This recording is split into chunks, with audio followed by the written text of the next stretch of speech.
right, if you think there is nothing funnier than a guy who knows CRTC regulations backwards and forwards, then you are strange. But our next comic is much funnier than that introduction implies. Ladies and gentlemen, it's Paul Goodrick.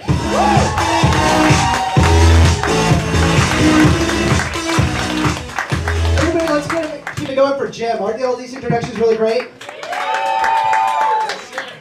So, my wife is a first-generation Canadian woman of color, and she is sick to death hearing me talk about white privilege. It's not enough that people who look like me get all the good jobs. Now we have to humble brag about racism.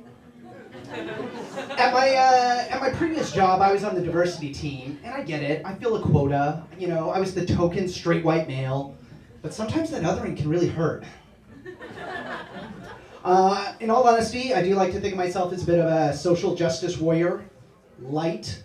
I mean, I'll explain the concept of mansplaining to the old dudes at work, but I'm only going to make it out to one parade a year. I think we know which one.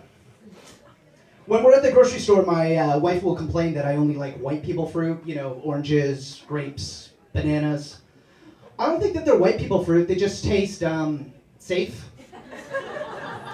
But I will defer to her on the exotic food choices. It's not like my ancestors had to struggle moving from Britain to British Columbia. So I'm an unapologetic nerd, and when I tell stories, I get so excited that sometimes they come across as bragging, but then I have to explain so much they hardly feel like achievements at all.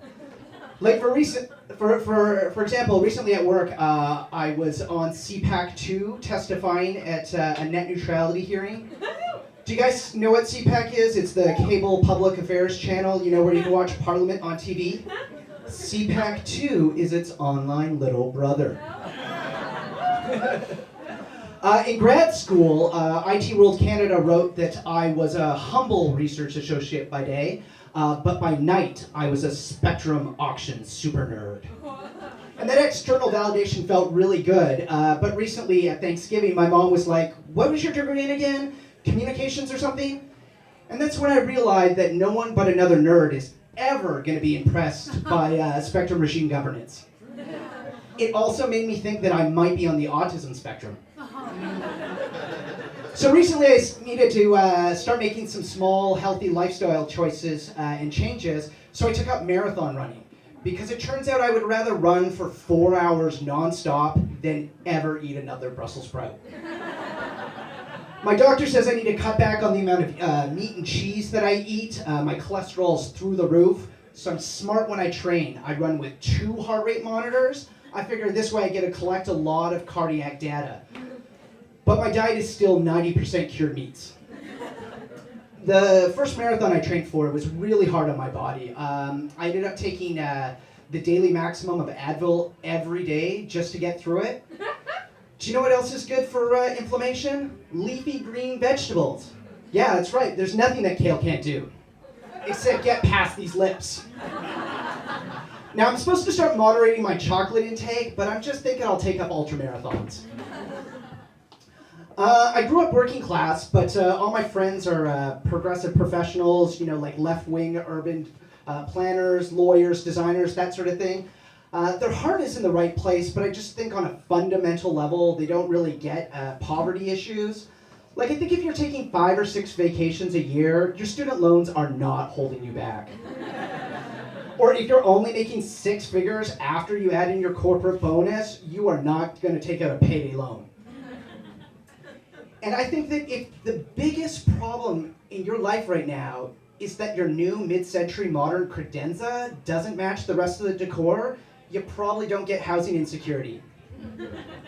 Now, maybe when you join the middle class, it's inevitable that these things happen. After all, do you guys think it makes me a champagne socialist if I won't drink scotch that's less than $100 a bottle?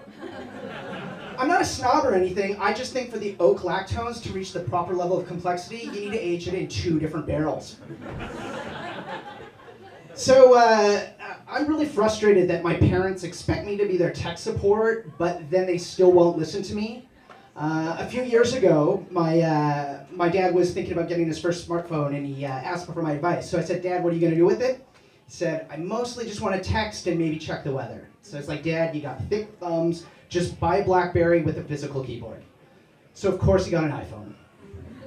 This summer, I was coordinating a family dinner, and I sent an email to everybody. My mom replied back, and she's like, your dad's laptop is in the shop. He can't check his email. And I thought, somebody doesn't know how email works. So I sent my mom some links so my dad could check his email on her computer. And she just replied back, message him on Facebook, he has it on his phone. And that's when I realized that after 4 years with an iPhone, my dad still hadn't set up his email. And you know, this is all fine. My dad is a butcher, he's nearly 70 years old. He makes artisan bacon, and he gets really excited when he finds a 17th century sausage recipe. He's known as the British butcher, he does not need to know anything about tech. But this is the absolute most frustrating thing of all about my dad. My dad has 2,200 followers on Instagram. I used to give workshops on social media, and I have 115 followers. Yeah, so now when anybody asks how they can blow up on Instagram, I'm like, it's so easy, even your dad could do it. You just have to work the same job for 50 years and overuse the hashtag BaconFairy. That's my time, thanks so much.